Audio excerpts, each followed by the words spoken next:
Allah мээримдүү жана боорукер аламдарды жаратты. Анда жаратылган маклукаттын ичинде эң төрөсү кылып адамды жаратты. Ага көркөм жер шарын берди, жашоо эрежесин берди, жана пайгамбарларын жиберди. Пайгамбарлардын акыркысы жана көсөмү жол башчысы биздин пайгамбарыбыз Мухаммад Мустафа саллаллаху алейхи вассалам салаваттар айтабыз. Андан соң биздин аял заты аманат аттуу ушул чакан акыл калчоо долбооруна үңүлгөн башбаккан туугандарга саламдашабыз. Саламу алейкум ва рахматуллахи ва баракату.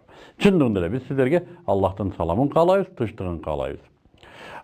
Биз бир катар ушу аялдар жөнүндөгү көрсөтүүлөрүбүздү бүгүн дагы кайсыдыр бир аял затынын жашоосундагы бир этапка, жолсо бир кубулушка же бир көрүнүшкө алып келип токтодук. Бүгүнкү карала турган маселе дагы маанилүү маселе. Байкаган болсоңуздар, буга чейинки аялдардын жашоосундагы ар бир этап, ар бир көтөргөн маселенин маанилүүлүгү биз ага көңүл бурбай калганыбыздан болсо керек. Биз ушу көңүл бурбай калган, бирок өтө маанилүү болгон көрүнүштөрдү сиздерге алып чыгып, сиздер менен акыл калчоого таштаганы ошо бел байлаганбыз. Кудайга шүгүр, кандайдыр бир деңгээлде эл арасында кеп сөздөр да угуп кала баштадык. Кээ бирлери биз менен талашат, кээ бирлери макул болот, кээ бирлери бизди урушат. Бирок биздин максатыбыз сиздер ушул маселеде акыл калчоого кириштиңиздер. Мына ушул биздин каалаган максатыбыз эле. Бүгүн биз Алла насып этсе келиндерибиздин достору жөнүндө сүйлөшүп көрөлү дедик. Тагыраак айтканда, келиндин аяштары жөнүндө. Анткени бул өзү өтө маани бере турган маселе. Өтө маанилүү маселе. Бул келиндин аяштары менен болгон мамилеси биз көңүл бура турган маселе. Анткени биз мусулман элбиз. Мусулман элинде билесиздер, кызганчактык бул кадимки эле, мындай айтканда, эркектик сапат болушу керек. Бирок эми кызганчактыктын өзүнүн тартиби бар. Кызганат десе ар бир эле столбага кызганып аялдын көзүн көгөртө берүү эмес. Кызгануу биринчи кезекте аялды сактоо.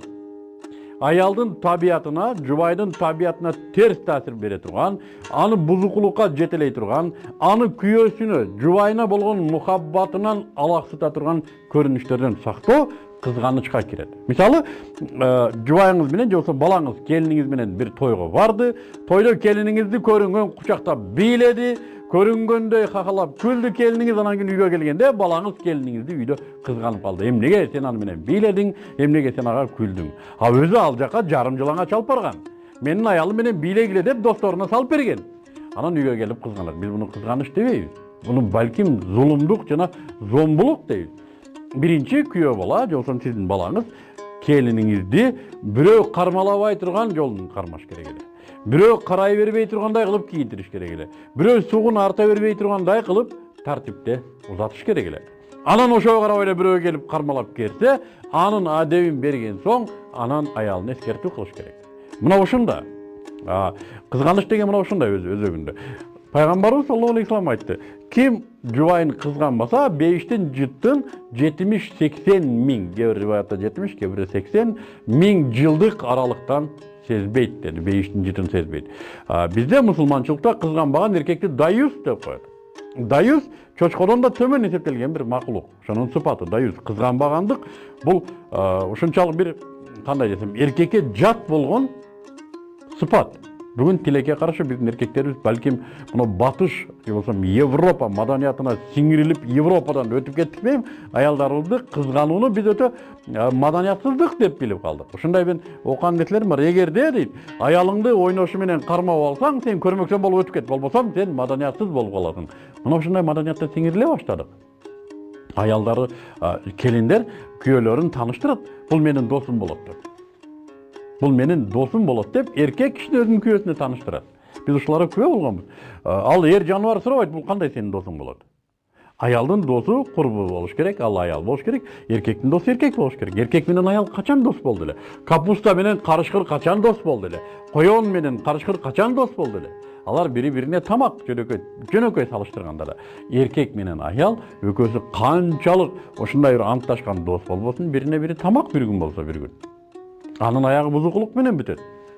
Бузукулук менен бүтпөй калса дагы, ага жетпесе дагы, бул Аллахтын каарына калган тыюу салуулардын бири. Аял күйөөсү үчүн гана арналыш керек. Аял керек болсо күйөөсүнүн ордуна бирөөнү отургузбаш керек. Күйөөсүнүн орду аялы үчүн аманат жер, аманат мекен. Күйөөсү жокто үйгө бирөөнү киргизбейт. Kүйөөсү жокто бирөө келбейт анын үйүнө. Кой, биздин досубуздун урматы бар, биз досубуз жокто барбайбыз деп. Тилекке каршы бүгүн аяштар күйөөсү жокто келет. Качан карасаң каткырып күлүп отурган болот. Аяштары келип калыптыр. Ушундай достору келип калыптыр. Кээ бир күйөө балдар үйгө келсе, аялдары аяштары менен гүлдөп алганын көрөт. Анан эмне болсо аларга аралашып, кайра буркан шаркан түшүп кете берет. Бул кандай табиятында кызганычты билбеген бактысыздык дейм. Ошондуктан бул аяштар мейли эркекке аял болсун, аялга эркек болсун, аяштын өзүнүн орду бар. Ал аяш деп аталганы менен ал негизинен жолдошуна дос. Ал курбусуна дос. Бир жыныска башка жыныс дос боло албайт. Ошондуктан муну ислам өтө тыкандык менен тартиптеген.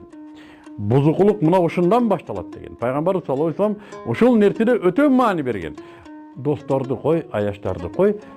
Мындай бир нике түшүп кала турган туугандардын дагы күйөөнүн үйүндө жогунда келүүсүнө тыюу салган.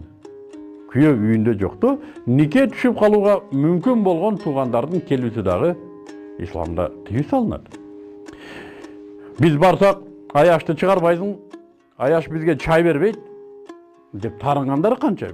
Мен таң калам, мен айтам күйөө балдарга, айтпайсыңар, сен мага келдиңби, аялыма келдиңби деп. Аялыма келген болсоң, тур үйдөн чык. Сен мен аялыма келе турган негиз жок. Мага келген болсо, мына мен үзүрүңдө отурум, чайды мен куюп берип атам, болбойбу сага мен куюп берген. Достордун да паам, парасатын мына ушуга тарбиялаш керек. Аял үчүн дос болгондор да бар. Аялынын сулуулугуна көз артып, анын өзү менен дос болгондор бар. Бул кандай каргыш тие турган көрүнүш. Ошондуктан бүгүн аялдар аяштарын өтө тыңгош. Кээ бир эркектер бар, балким табиятынан кызганганды али билбейт. Алар өздөрү ар нерсе менен аралашып жашап, ата эне жаныбар ага анчейин тарбия бербей калышы да мүмкүн.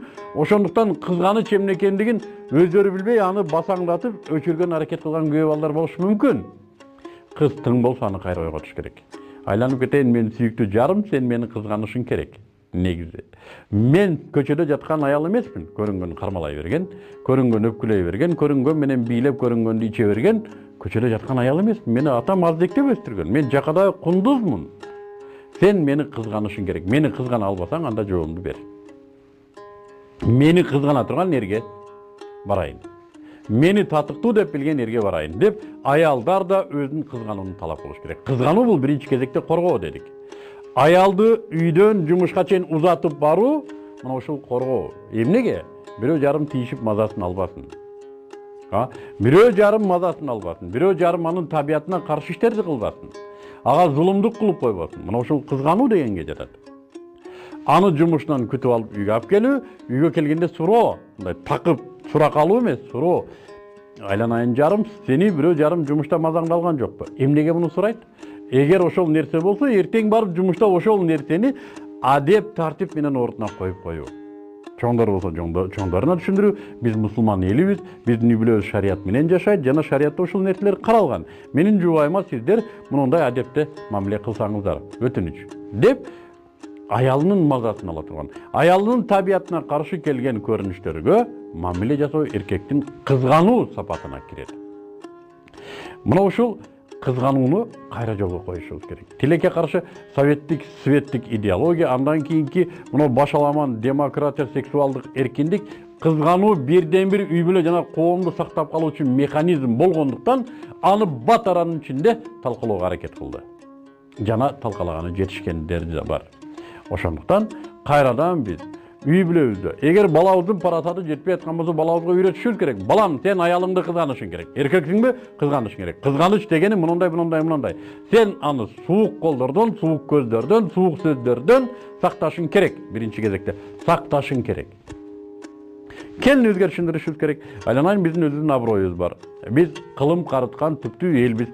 Биздин кыздар, келиндер шалактап ар ким менен дос боло бербейт. Сен эми күйөөңдүн аброюна байланган затсың. Абийириңди бил деп келинди да кызганычка насихат кылышыбыз керек. Демек, балабыздын, келинибиздин, кызыбыздын, күйөө балабыздын үй бүлөдөгү саламаттыгы өз ара мухаббаттан көз каранды. Мухаббат кызганычтан башталат.